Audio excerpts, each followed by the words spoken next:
10 minutos atrás. O Helder não apareceu na reunião, mas não tem problema. Nós fizemos a reunião que eu estou a falar é a reunião da coordenação provisória da ARCA. Mas pronto. Bom dia, Mauro, também.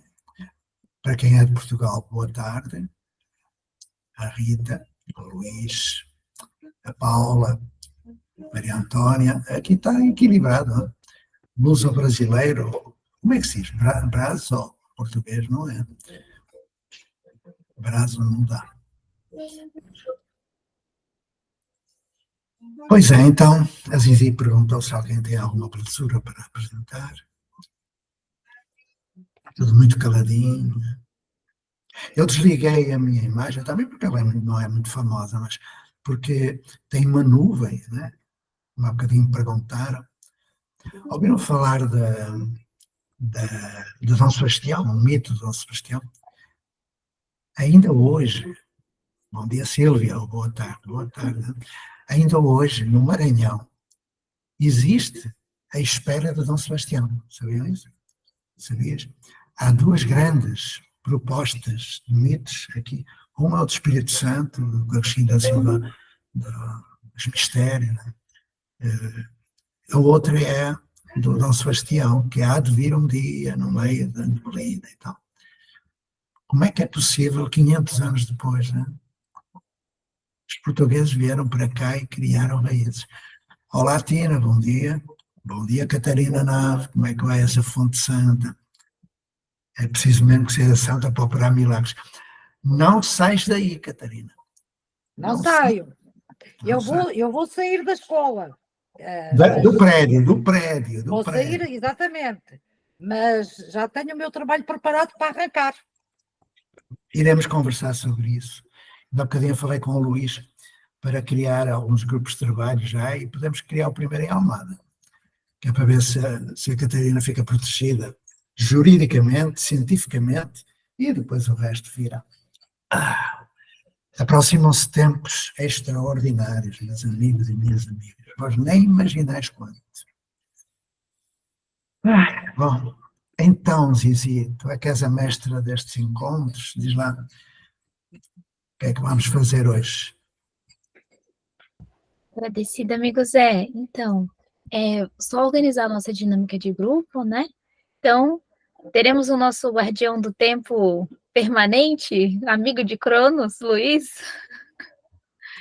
Cronos ou Kairos? Cronos. Não, mais Kairos, porque mete o resto, não é? O emocional, por exemplo. Amigo Zé brincando. Mas pode ser também, amigo Zé.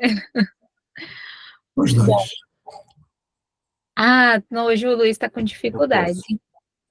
A minha sugestão é porque para mim está sendo um excelente aprendizado aqui, poder fazer isso aqui, fortalecer minha prática cá. Quem quiser fazer e não fez ainda seria interessante, mas não podendo, alguém não se manifestando, então eu posso.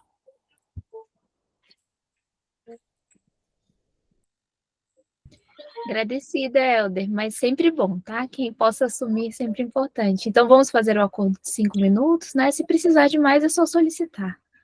Certo? Tudo bem? Eu posso falar mais uma coisinha, Zizi, para depois passar? Isto trata-se de um acordo de convivência, não é? Embora um acordo bem peculiar. O guardador do tempo. Mas o tempo não existe, não é? Nós é que inventamos. Mas na ponte, desde o início, nas assembleias, a mesa perguntava para todo mundo quem queria intervir, era a primeira coisa, as pessoas inscreviam-se, depois tinham que levantar o braço, claro, para falar, depois a mesa dizia quanto tempo era a mesa, não havia propriamente um guardião, era a mesa são 10 crianças. Depois deixou-se levantar o braço, porque cada um sabia quando poderia falar, mas isso já é muito mais elaborado, não é? E, portanto, deixou de haver o guardião do tempo. Todos, é aquela história de passar o bastão, compreende? Então, é um acordo, mas é bom que a gente vá treinando com uma mãozinha e obrigado, Helder, tua disponibilidade. E agora a Zizi continua, que eu não levanto mãozinha nenhuma, falo, mas chatice. Diz lá, Zizi. Agradecida, amigo Zé. Então, a Tina se disponibilizou também de ser o guardião das mãozinhas, né? Se alguém quiser também, ela falou que pode repassar. Alguém gostaria hoje de assumir?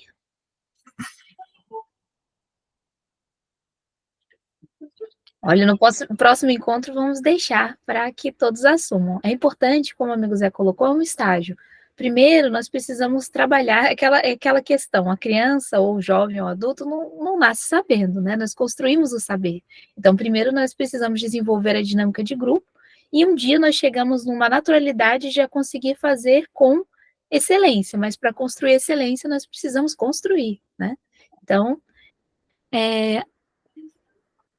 a Tina fica na guardião das mãozinhas, tá? Ela foi tomar água, mas eu guardo enquanto ela não está presente, tá bom? Então, vou retomar a nossa construção do encontro passado.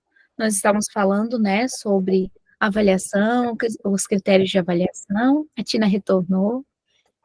E o Luiz tinha feito aquela proposta, né, de trazer o desenvolvimento.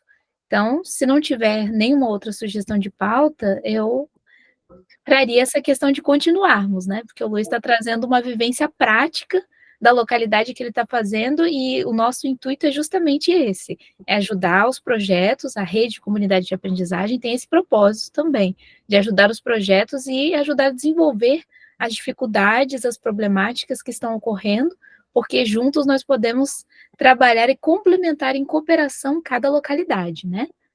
Então, teria mais alguma sugestão de pauta? Senão, teria passando para o Luiz trazer novamente a problemática para nós, que nós fizemos aquela primeira da comunicação, e teria aquelas outras que ficaram faltando também, que ele trouxe em proposta, né?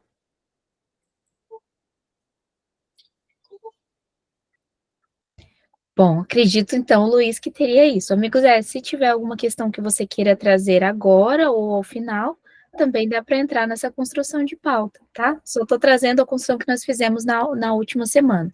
Nós estamos apoiando o Luiz para fazer a construção na localidade dele, tá?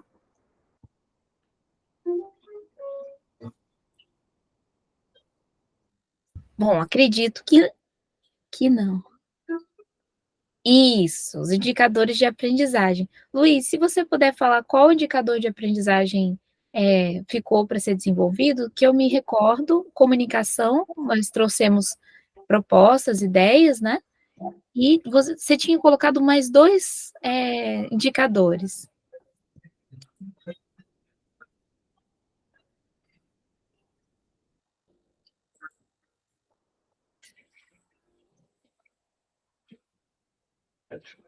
Autonomia e responsabilidade eram os outros 2 indicadores.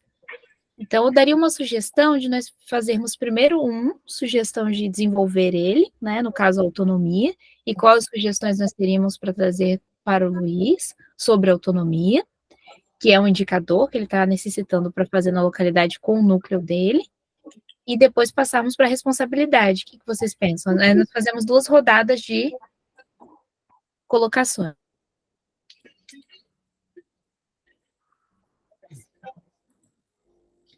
Tudo bem? Vou entender que sim, então. Vamos começar com autonomia, então? Quem gostaria de falar sobre autonomia? Olha, o Luiz fez um complemento. Estávamos a discutir em que momento podemos assumir que o indicador é visível na criança, ou seja, uma evidência. Tá? Então, no sentido dos indicadores, né, como base de critérios de avaliação na construção do tutor com o aprendiz. É isso, né, Luiz?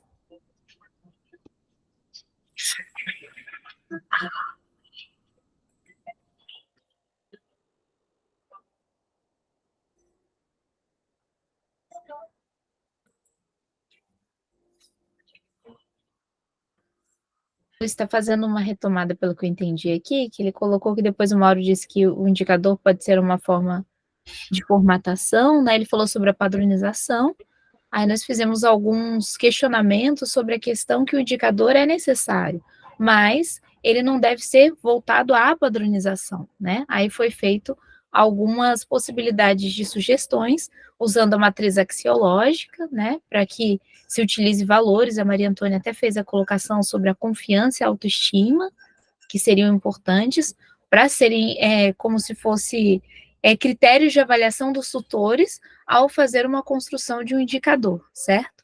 Porque aí você mantém um critério de avaliação de você manter a confiança e a autoestima com a criança.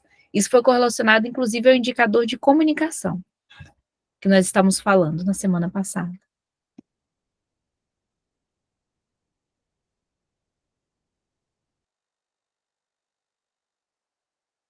Eu daria uma sugestão para falarmos de autonomia. Para começarmos, o que nós podemos falar sobre esse indicador da autonomia na visão do tutor para o aprendiz.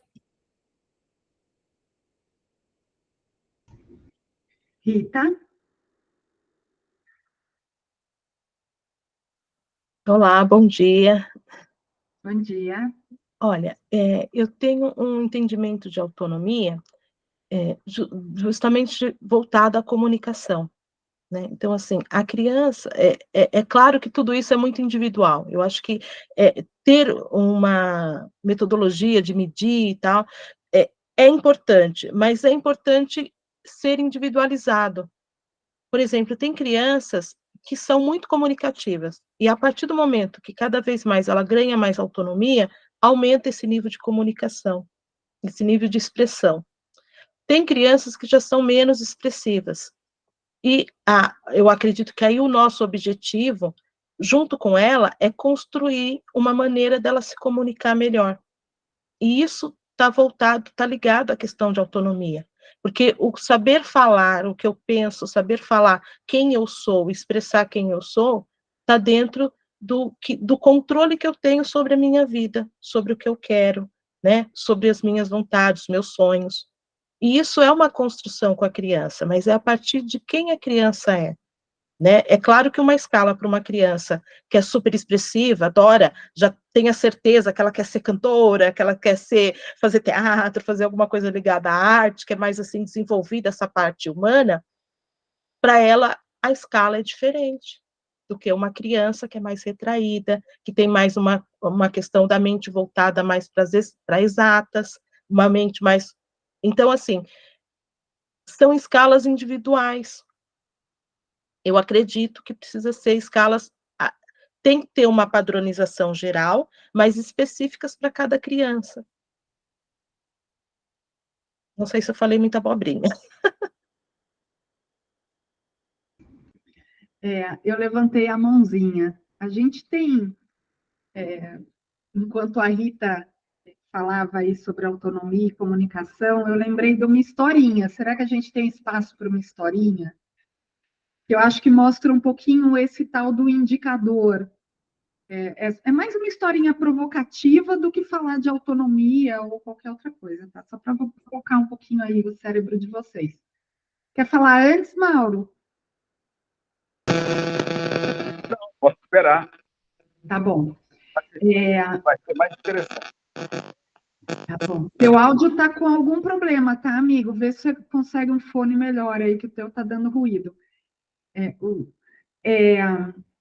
Eu lembrei de uma historinha de uma professora de educação infantil. As crianças dela, se eu não estou enganada, tinham lá em torno dos seus 3 anos. E ela tinha uma escola pública de periferia, crianças bem humildes, e ela tinha uma criança que era de uma família que já tinha um histórico, essa família, os irmãos mais velhos dessa criança também tiveram muito atraso no desenvolvimento global, assim, em geral. As outras crianças tiveram e essa criança estava tendo. Ele estava na escola, mas ele ainda usava fralda. Então, era uma criança com muita dificuldade de fala, vários atrasos. Não vamos entrar aqui na parte médica biológica, né? Não é essa a intenção de eu trazer essa historinha. E essa professora me partilhava comigo os desafios, né, de lidar com uma classe que tinha uma criança que ainda usava fralda. E aí eu fui trabalhando mentoria com essa professora e com o tempo, essa criança tirou a fralda, né? Teve alguns acidentes de percurso depois que tirou a fralda, mas tirou a fralda, conseguiu tirar a fralda na escola, pelo menos. E aí, mais para o final do ano, a diretora dessa escola solicitou para todos os professores, uma coisa que eu não concordo, mas essa diretora fez, pediu que cada professor nomeasse o aluno nota 10, né? O melhor aluno, aquele aluno que mais desenvolveu, que mais avançou, que mais não sei o quê. E eu fazia mentoria com essa professora, e na hora eu pensei daquela criança que conseguiu tirar a fralda. Né? Para mim foi uma vitória, um passo gigante, né? Um passo para o universo. E aí a professora me contando que ela teve que nomear uma criança como e ela pegou, me disse, me contou de uma outra criança que já tinha chegado na escola identificando as letras, sabendo escrever, né, assim, super desenvolvida. E eu perguntei para ela, eu falei assim, mas ele já chegou na tua turma sabendo identificar as letras. Qual foi o grande avanço dessa outra criança? Ele que teve um grande avanço? E aí eu voltei na criança que tirou a fralda. E essa professora ficou muito impactada comigo. Ela falou assim, Tina, a criança que tirou a fralda seria a última criança que eu daria como destaque da turma como evolução. Eu falei, meu Deus, como, né? Onde nós erramos na percepção do professor sobre o avanço na aprendizagem? Então, essa professora considerava o menino mais espertinho como o avanço, e aquela criança com vários atrasos que conseguiu tirar a fralda, não foi avanço nenhum. Era uma criança atrasada, não era uma criança que teve um grande avanço. Então, o que a Rita relatou aí me fez lembrar desse caso. Mauro, você está com a mãozinha levantada. Então, muito bem. Sabia que a sua história ia elucidar uma coisa que eu queria dizer e que a Rita trouxe muito bem. A minha preocupação com a avaliação por indicadores é exatamente o que aconteceu com essa professora. Ela foi treinada em identificar crianças alfabetizadas, crianças que já estão... Então, o treino dela, o condicionamento dela, leva ela a dizer, ó, temos aqui um caso de sucesso. E você, com esse olhar individualizado, você traz, não, temos aqui um caso exemplar de sucesso que está relacionado, por exemplo, à autonomia, né? A autonomia própria, né? De ir ao banheiro, saber quando vai ao banheiro, quando não vai. Então, o que eu disse um pouco semana passada, e hoje eu queria um pouco insistir, é que eu não vejo possibilidade aí, respeito à minha ignorância, eu não vejo possibilidade de a gente ter um indicador de autonomia único, porque a nossa tendência é da padronização. O que eu acho muito viável é que a autonomia se torne um valor generalizado para professores, para crianças, para pais, para familiares, mães, enfim. E que a partir de ele se tornando um valor, ele vai aparecer de diversas formas. Acredito que até eu com a Valéria, a gente tem uma atividade muito interessante que dá muito resultado, é provocar crianças e adultos a lembrar de um dia em que exerceu autonomia de maneira significativa, primeira vez na vida, ou alguma vez na vida em que exerceu autonomia, e lembrar desse momento em que tomou essa decisão. Então, eu daria como sugestão que cada criança tivesse um cartão de autonomia, que fosse escrevendo, hoje eu vou tomar uma decisão sobre a minha vida, que significa, aí ela própria escolhe e compartilha. O indicador, ele vai ser múltiplo, como a Rita lembrou, e a Tina lembrou também. Qual é o grande valor dele? É dele ser percebido, dele ser registrado, dele ser valorizado e dele se tornar um passo que aquela criança, aquele adulto, enfim, reconhece como uma conquista. E isso vai fortalecer nele essa capacidade de identificar desafios, de superar desafios e de compartilhar essas pequenas vitórias. E eu diria, então, que a autonomia não seria ela é uma categoria, ela é um atributo.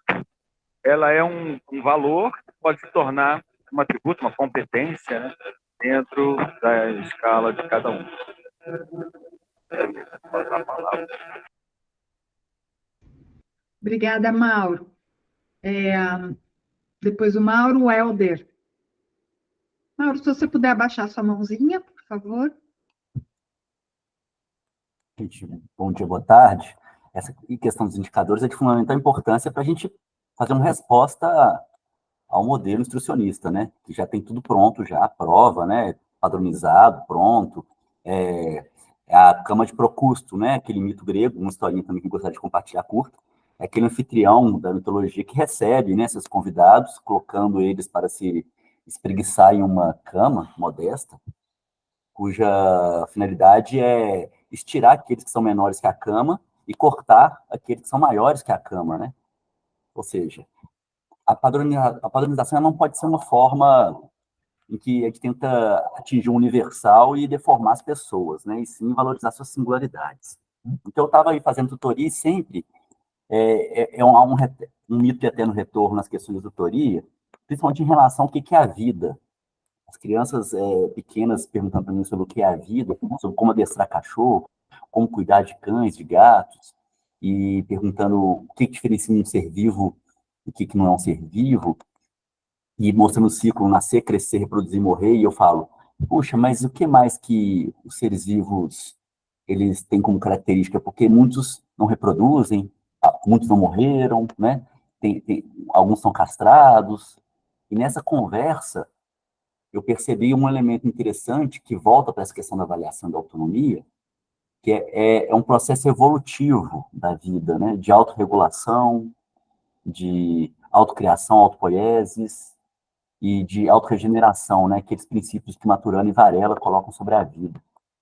Então, eu acho que, assim, pensando nisso, eu vou pensar em dois dispositivos que eu estou consolidando aqui na minha prática com crianças de 5 anos a adolescentes de 13, tá? Em turmas que estão fazendo interseções ainda, não se tornou uma turma piloto única, está em processo de construção.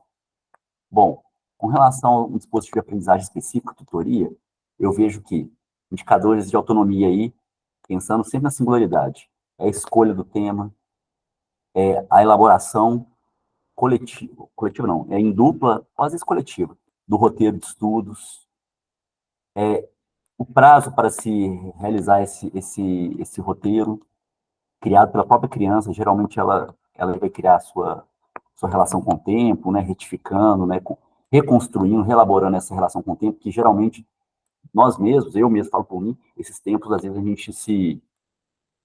gente faz um cálculo que não atende, né, a necessidade daquela investigação, daquele roteiro específico da tutoria. A outra questão, acho que em relação à autonomia, aí vai esbarrar em outro dispositivo de aprendizagem, que são os espaços e as pessoas potenciais e atuais, né, de aprendizagem, ou seja, se a pessoa ela consegue fazer responder, claro, aí um quadro, como o Mocho apresentou na escola em que ele atua como educador, um quadro em que a pessoa diz onde ela se encontra e ela conseguir responder por aquilo. Isso depende de cada criança. Imagina uma criança de 5 anos fazer isso. É um pouco complicado, né? Diz que ao sair de uma sala, de outro espaço, tem um parquinho, tem outros lugares, tem outras pessoas, né? Isso, como é que ela faz isso? Tendo em vista, talvez, aí, vou fazer um parêntese, uma escala aqui que totalmente vem da minha cabeça aqui, baseado nas práticas, ou seja, precisa ser amadurecido. Uma escala que está relacionada com apoio visual, presença de um mediador, apoio verbal, ou seja, é hora de fazer isso, apoio concreto, aí, desculpa aí se eu estou te aparecendo um pouco psicogenético aqui na conversa, tá? E depois, ele precisar sem apoio, sem fazer com ele, sem apoio verbal, sem apoio visual, ele consegue fazer isso sozinho, naquilo que ele propôs a fazer com o coletivo e com o educador. Então, ele escolheu o roteiro de estudo, escolheu os espaços potenciais de aprendizagem, planificou isso, Ele vai fazer isso sozinho? De primeira é muito difícil, às vezes vai fazer com o mediador. Depois ele faz isso com a presença do mediador, ou com o apoio verbal dele, e as graus de autonomia se relacionam com isso, com a heteronomia, né? E acho que, e agora pulando para um outro dispositivo, vou colocar aqui um segundo aqui de dispositivo socioafetivo, né? Uma assembleia geral, um círculo de construção de paz, que eu tenho aprendido como um dispositivo muito importante para a educação, para o nosso paradigma de aprendizagem e comunicação. Eu acho que um indicador é se a criança ela consegue, ou a pessoa, o estudante, consegue participar de um coletivo, estar junto com o outro, perceber a importância disso. É muito comum as pessoas estarem, mas não estarem, por exemplo, a gente está aqui coletivamente, ou cada um está fazendo uma coisa, e se tiver algo que me agrada, eu vou lançar minha atenção para isso, uma atenção espontânea para aquilo que me abraça apenas. Ou me abro para o outro num coletivo, né? Numa roda, num espaço ubuntu, né? Eu sou porque somos. Ou seja, se ele já senta, já é um elemento para se avaliar. A questão da escuta, né? Se ele precisa de fazer esse espaço de escuta com a presença do mediador, com a fala de um mediador, fala, olha, eu não estou me sentindo escutado, ou com um gesto, né? Como a Vitória que está aqui, que é uma professora de formação lá da nossa comunidade, ela vai combinando com a criança alguns gestos, sinais para se fazer presente, né? A escuta, né? Do outro.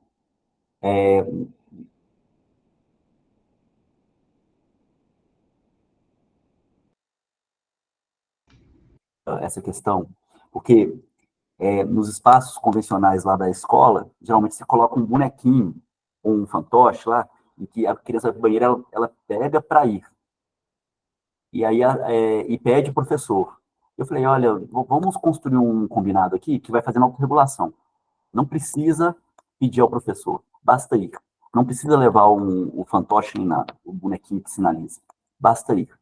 Agora, se tiver duas crianças, é necessário que a que chegou em segundo lugar, ela ceda espaço. E ela não precisa fazer fila, ela espere em sala. Porque a sala fica vizinha ao banheiro, tá?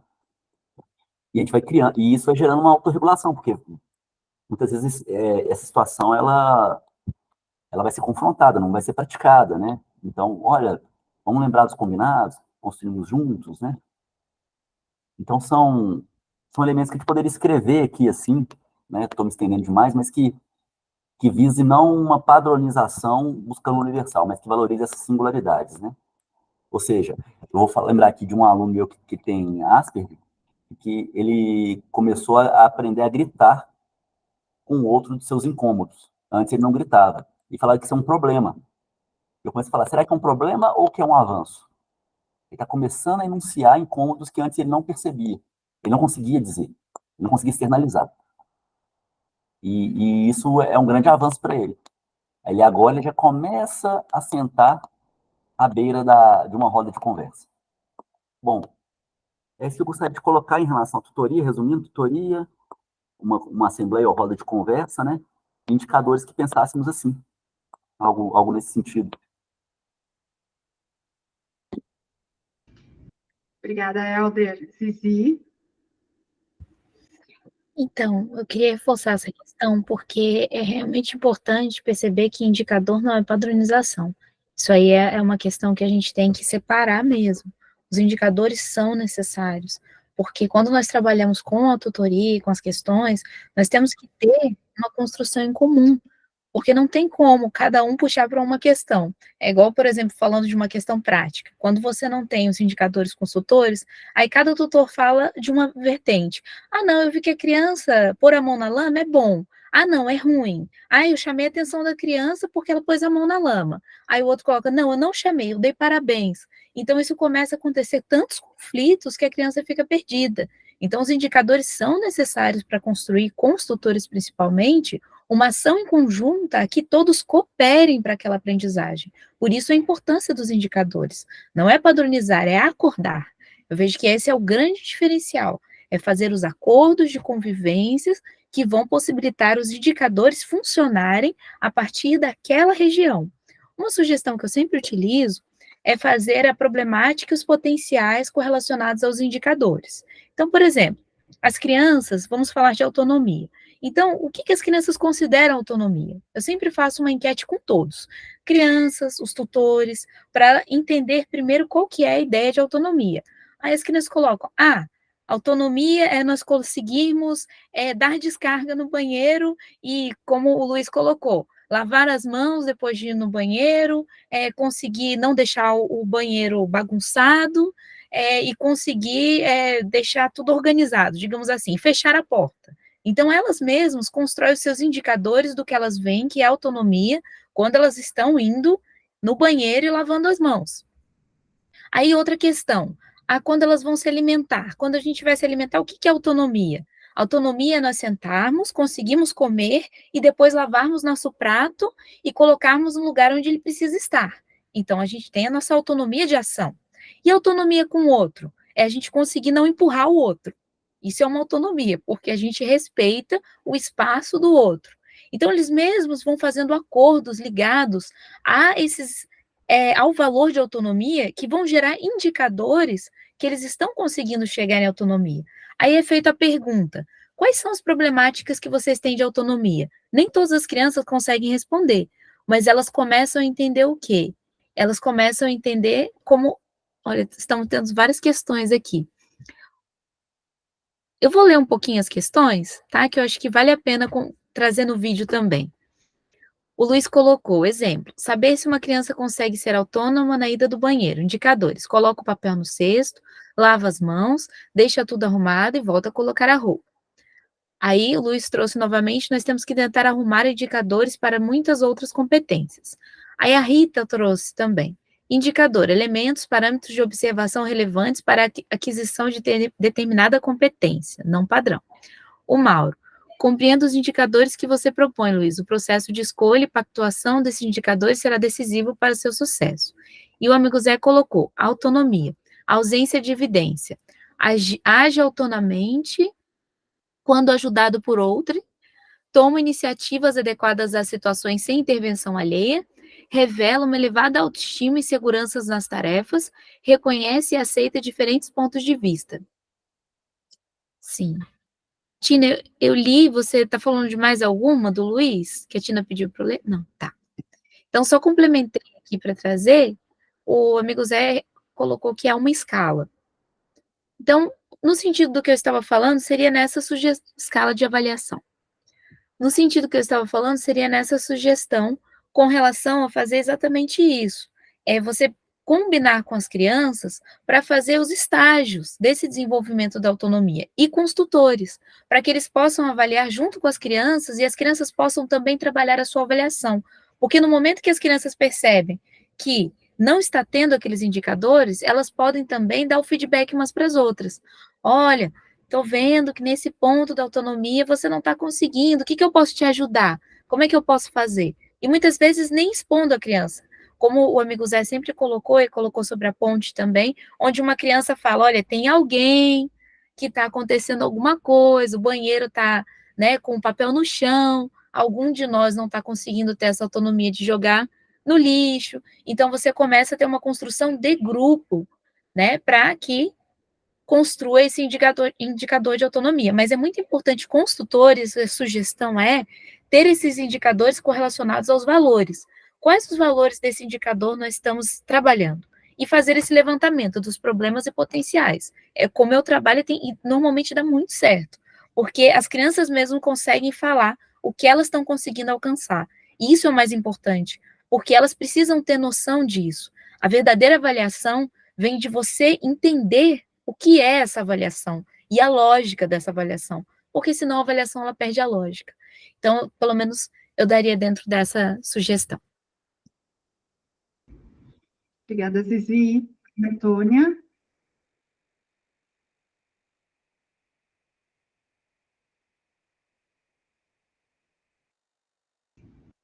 Maria Antônia? A gente não está conseguindo te escutar. Oi. Oi. Eu estava abrindo aqui, desculpa. Estava ouvindo vocês e esqueci de me organizar. Pois então, na verdade, eu ia falar nessa... Eu ainda estava me voltando para a questão da comunicação do encontro passado, porque eu fiquei pensando no desafio que o professor Luiz nos trouxe, né? E aí eu fiquei pensando, mas aí vai descontextualizar as questões que vocês estão colocando sobre essa autonomia, mas talvez possa ser relacionado, eu não sei. Mas que são muito importantes. Eu adorei ouvir essas coisas aí de vocês, porque as crianças já chegam para nós, para quem está noutra fase, já, já com as suas autonomias, ou não. E aí a gente nem lembra como é que é difícil passar por essa fase que a criança passa e que os tutores ou professores passam. Mas, assim, eu vivo numa região que as pessoas, não exatamente a região que eu estou agora, mas a região a qual eu trabalho e a qual eu moro mesmo e nasci, que as pessoas não dão muito valor, não tem esses valores, assim, tão consolidados. Eu estou me referindo, por exemplo, ao uso de banheiro, ou público, ou se não, é público quando você está se colocando no espaço de professores, por exemplo, no espaço de estudantes, e que as pessoas não dão, eu não sei se vocês observam isso nas escolas e nas universidades às quais vocês andam, mas nas que eu trabalho, ou na que eu trabalho, e nas que eu convivo, tem uma ideia de que quem cuida dessas coisas são os cuidadores, né? São os limpadores, é o pessoal da limpeza. Então, é muito comum um jovem ou até mesmo um professor sair de um espaço e não dar a descarga na sua sujeira, né? E aí deixa lá. E aí o próximo que vem é quem faz isso. E eu converso, todo semestre eu preciso conversar isso com os meus alunos e com as minhas alunas professorandos e professorandas. E passaram já por quantos anos na escola e não aprenderam a fazer isso. Então, assim, é comum a gente usar, se deparar com banheiros os mais descurados possíveis e etc., na universidade, na sala de professores também e os banheiros que são usados por professores e professoras. Então, assim, aí eu me voltei, acabei esquecendo o que eu ia colocar para ressaltar a importância que tem essa conversa que nós estamos tendo, não é? De se educar, de se observar a criança nesse sentido, se educar a criança, se educar ou observar se a criança tem esse aprendizado para que ela adquira. Isso é muito importante. Poxa vida, porque pode ser que no futuro ela chegue no espaço maior sem esses sem esses descuidos.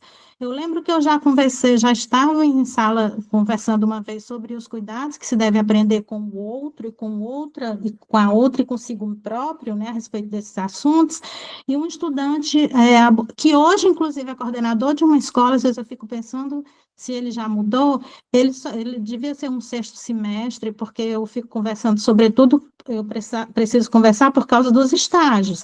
Eles vão para as escolas fazer estágio, portanto, esses descuidos eles não podem ter e precisam observar se a escola está tendo esses cuidados, não é? E etc.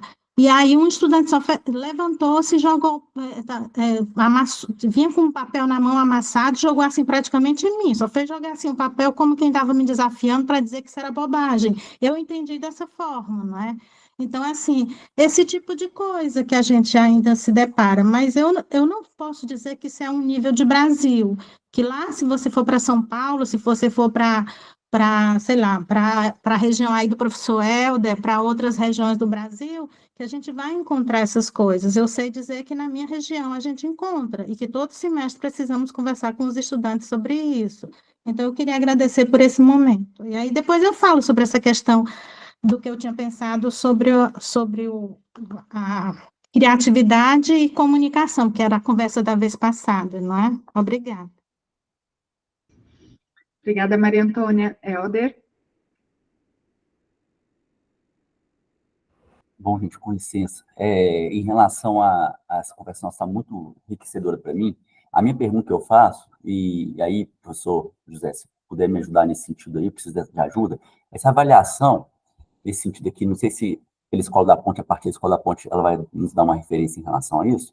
Essa avaliação, ela está relacionada, ela seria interessante ser desenvolvida, tendo em vista a interação do sujeito que aprende com o dispositivo.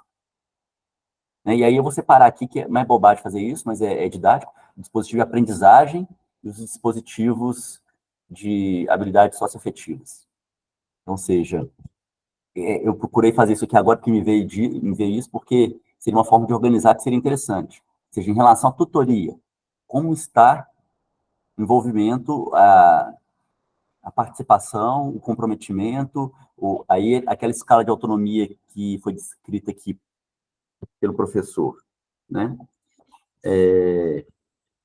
Agir autonomamente quando ajudado por outrem, toma iniciativas adequadas. Aí 2, né? Toma iniciativas adequadas às situações sem intervenção alheia. 3, revela uma elevada autoestima de segurança nas tarefas. E, por fim, reconhece e aceita diferentes pontos de vista. Essa referência, ela poderia fazer esse deslocamento, tendo em vista a participação dos estudantes, das pessoas que aprendem com os dispositivos? Helder, essa tua pergunta foi para o professor José, né? Para todos nós, né? Agora, tem curiosidade em relação ao professor, conta a sua experiência, né? Professor José, você gostaria de responder o Helder? Eu estou em falta, porque eu tive que atender aqui uma urgência, e os últimos 10 minutos, mais ou menos, eu não pude estar a escutar. Agora que liguei, escuto que é uma pergunta do Helder. O Helder pode repetir, por favor? Eu estou desde as 8 da manhã, 7h30. Sim. Lives sucessivas, enfim. Inclusive, aproveito para dizer aqui a você e a todos que lamento não ter estado na coordenação da ARCA. Parece que eu não estou recebendo o convite, seja ele por WhatsApp, ou por e-mail, ou outro canal de comunicação. Eu ainda não estou recebendo. Então, quem estiver fazendo os convites, tá? Por gentileza, me faça essa chamada aí. Bom, voltando para a avaliação. Apresentados os indicadores aqui, né? E já foram mencionados aqui na mensagem escrita pelo professor José.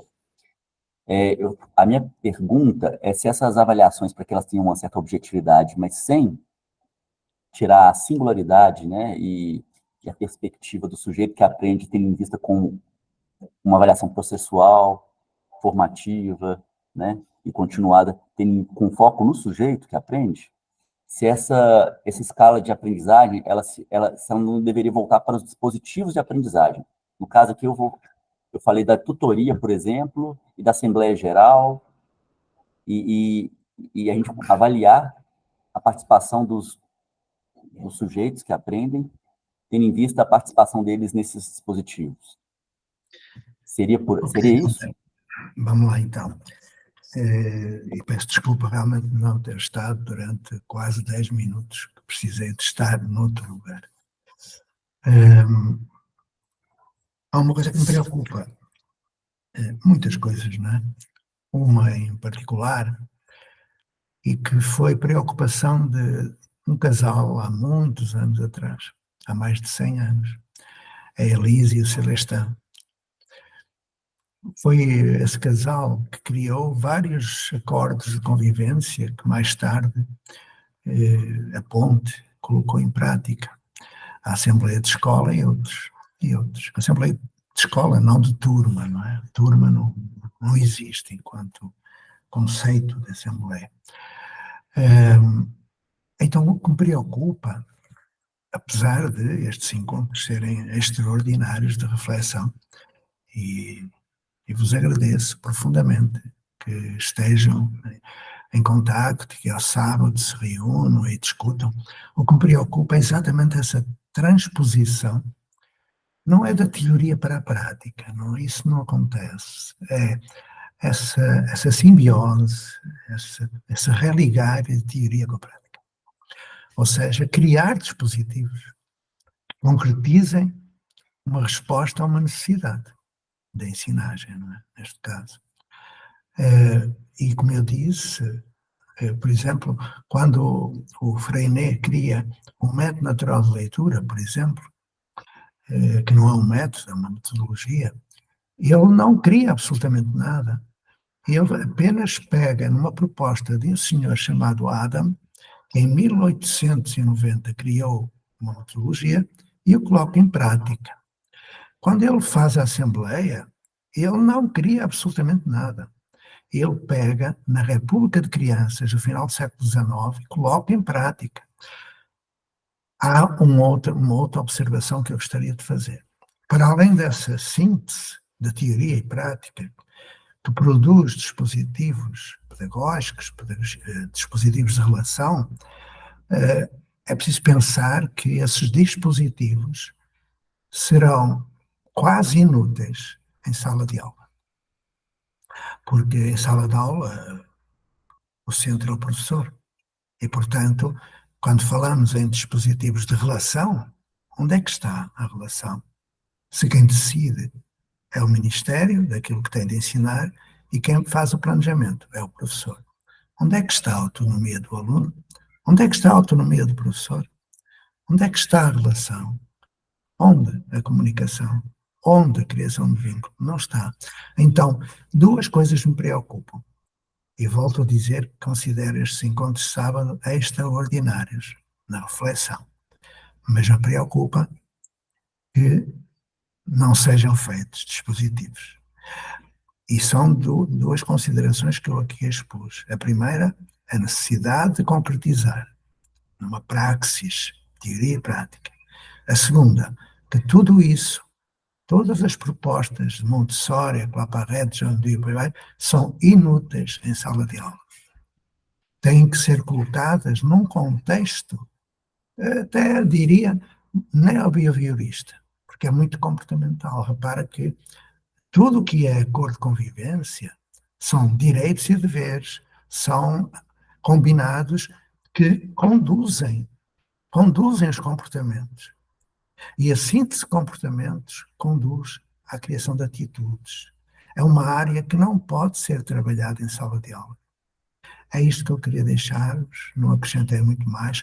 Aquilo que eu vos mandei há pouco faz parte de uma lista de verificação de escalas de avaliação normativa de atitudes que nós fizemos em 1979.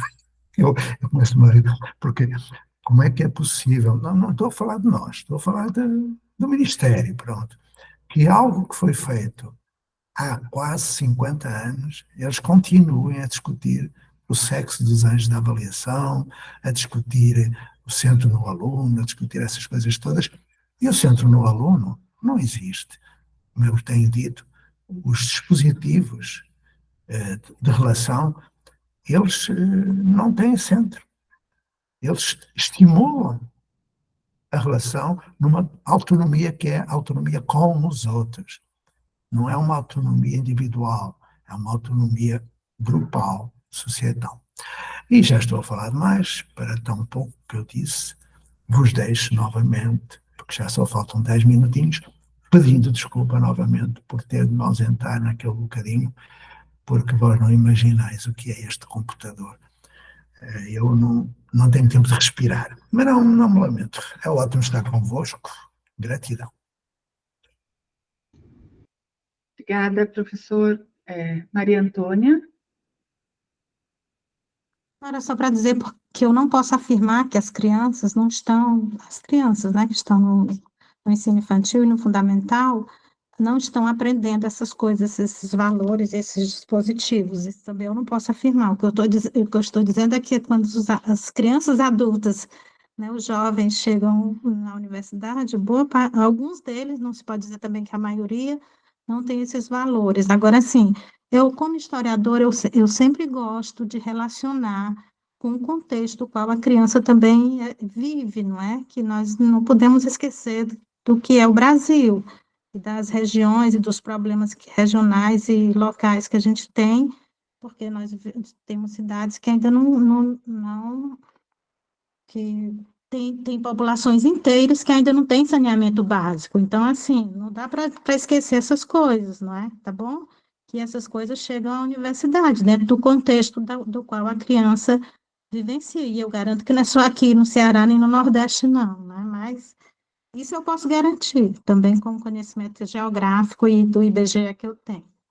inclusive de escolas que ainda não, que tem o IBGE ainda atesta escolas que nem água encanada tem no Brasil, né? Então, só para lembrar. Obrigada. Obrigada, Maria Antônia. Mauro? Amigo Zé, eu gostei muito do que você falou. Mais uma vez, lembrando, onde existe sala de aula, onde existe uma expectativa de padronização de pessoas, de comportamento, de aprendizagem, esse vai exatamente contra o que é estabelecimento da relação, estabelecimento do vínculo. Eu acho isso fundamental. Se você tiver um prédio, vou botar isso no meu desenho, vai ficar lá embaixo, é o fundamento. E você fez outra distinção importante, né? A autonomia individual e a autonomia grupal. Porque nesse processo que nós estamos descrevendo, o grupo, sim, ele constitui regras, ele constitui também uma observação daquilo que foi cumprido ou não foi cumprido. É um primeiro estágio que é muito importante, né? Mas, na sequência, o que a gente imagina é o cultivo da autonomia individual, ou seja, a capacidade de discernir, de decidir, de investigar, de perceber a si próprio, e seria, como sugestão aí para o Luiz, que já está muito avançado nessa classificação, essa distinção e de expectativa de um pensamento autônomo no sentido de crítico, no sentido de criativo, né? E de propositor de uma nova etapa. Obrigada, Mauro. Zizi, você quer ler um pouco o chat? Dar uma atualizada aqui? Que a Sim, gente tem mais 7 minutinhos, né? vou pegar aqui um pouquinho desde antes. O amigo Zé estava colocando sobre uma escala de avaliação, né? Aí a Rita colocou: a avaliação não tem de ser depreciativa nem inferiorizar. É precisamente para poder ajudar, só assim faz sentido. Aí o amigo Zé colocou: a avaliação de atitudes é de natureza de escala normativa.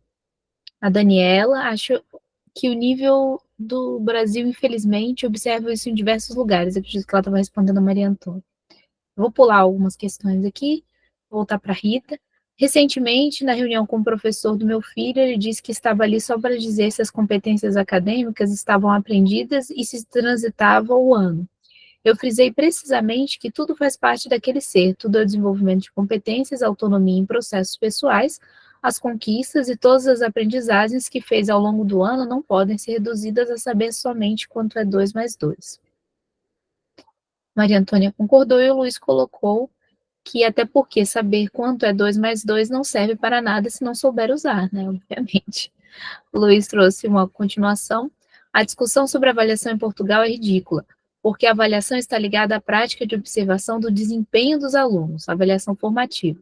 Avaliar para ajudar os professores que dão aula não conseguem observar. Então, marcam testes para aferir o desempenho, julgando que estão a avaliar. Sim, é como no Brasil também, infelizmente.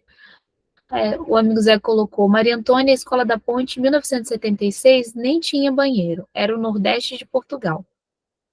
A Paula colocou: pergunto se alguém de Portugal tem conhecimento de estar a ser retirado da grelha de avaliação às atitudes.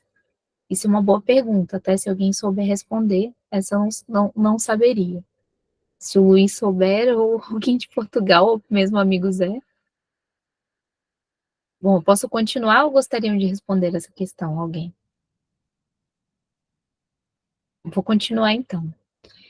Se alguém tiver resposta, puder escrever. A Maria Antônia escreveu: pois então, professor, por isso foi tão grande o que o senhor desenvolveu. Aí o amigo Zé colocou: foi uma equipe, questões muito importantes, professor Luiz, a Maria Antônia colocou, e a Daniela. Maria Antônia, sobre essa questão de nem puxar a descarga, muitas vezes deixar isso a cargo de quem é o setor de limpeza, vemos isso aqui em Sorocaba e em Votorantim, em toda a região aqui do interior de São Paulo, por parte de pessoas que têm saneamento básico e também um nível socioeconômico considerável. acho que tem que ser pensado os motivos que ocorrem isso, é falta de educação mesmo. A Paula colocou: na reunião do departamento desta semana foram apresentados parâmetros de avaliação sem inserir as atitudes. O amigo Zé retornou: Leda, as minhas cartinhas sobre avaliação continuarei a escrevê-las até o fim do mês de julho. E o Luiz colocou uma grande confusão sobre isso. Ou seja, as atitudes não estão entrando nem em Brasil, nem em Portugal, e acredito que se em algum lugar do mundo vocês perceberem ou verem, nós poderíamos trazer. Silvana, amiga querida, na Inglaterra, tem alguma chance de estarem entrando atitudes? Não estamos te ouvindo, Silvana. Parece que está sem som.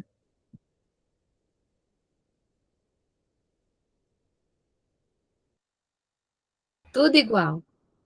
Então, procurando por atitudes que não as têm. Socioemocional ainda é uma grande dificuldade em todos os lugares do mundo, e mais do que isso, ver que a aprendizagem é integrada, é humana, né? Não é só o socioemocional separado da construção da aprendizagem que é normativa, avaliativa, elas são integradas, né? O Luiz colocou: temos tentado explicar em Portugal que as atitudes não medem como se fossem algo que não faz parte da criança. Sem dúvida, porque tem que ser integrado ao que a criança está fazendo, né? Então, eu queria complementar, até colocando, que uma sugestão é utilizar as problemáticas, elas ajudam bastante.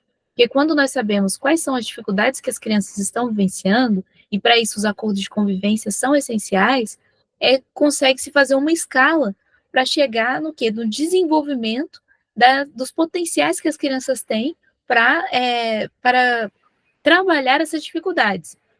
Eu posso contar uma historinha também. O Luiz colocou aqui.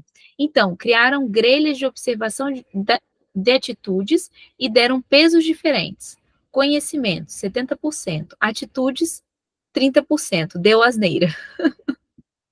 Realmente, né? Ou seja, ainda coloca 70% e 30%. Eu quero ver os tutores, os professores falarem. Agora, né, obtivemos 70% de conhecimento. Agora obtivemos 30% de atitudes. Incrível, né? Ou seja, a porcentagem ainda assim mais difícil de organizar, né?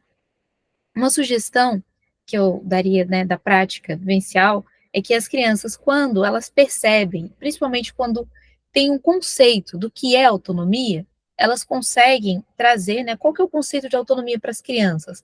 Elas definem estágios de desenvolvimento da autonomia delas. Por exemplo, crianças bem infantil, bem criancinhas, né? Então, elas têm dificuldade de fazer caminhar, ou elas não estão conseguindo correr. Então, elas fazem um acordo, um combinado, para elas aprenderem a correr juntas, e quando elas conseguem correr, elas apresentam a evidência de aprendizagem delas de quê? Que elas estão correndo bem, e elas mostram como elas estão correndo. Então, só um exemplo, assim, básico, né? O amigo Zé ainda complementou, é chamada avaliação a olhômetro com contas de mercearia. Acredito que o amigo Zé ainda está respondendo a questões aqui que o Luiz colocou. A Rita colocou: Luiz, isso é muito esquizofrênico. Realmente louvo as vossas funções para trazer e despertar da educação, que merece tanto, mas tanto mais. E a Antônia colocou, Maria Antônia, é a avaliação do 2 mais 2 igual a 4. Bom, nós chegamos no nosso tempo. O Mauro está de mão levantada, Zizi. Aí eu só queria comentar. Ele abaixou? Eu só queria comentar se nós organizamos um tempo para podermos fechar. Mauro, você gostaria de uns 2 minutos para poder fazer alguma colocação? Para encerrarmos por hoje? Não, querida. Tinha esquecido de abaixar. Baixei. Então, bom, fica a referência, então, para continuarmos, né? Vejo que seria muito importante. O Luiz ainda está nessa construção também, né, Luiz? Então, se quiser trazer na próxima, então ele falou que hoje não falou, mas escreveu bastante. Que bom, assim nós trocamos e conseguimos construir juntos, essa é a ideia. Agradecida, Luiz. Então, alguém gostaria de fazer mais alguma colocação? Senão, estamos encerrando por hoje, né? E na próxima semana, continuamos aqui trabalhando juntos e construindo e mostrando que é possível, sim, fazer para os indicadores, não é necessário padronizar, e é importante ver a atitude das crianças, não em porcentagem, mas sim na vivência e na relação. Agradecida a todos, um grande abraço, até o nosso próximo Obrigado. Até a próxima semana. Tchau, Zuzi, Luiz, Sim, Helder, até a semana que vem. Rita, Zé, Maria.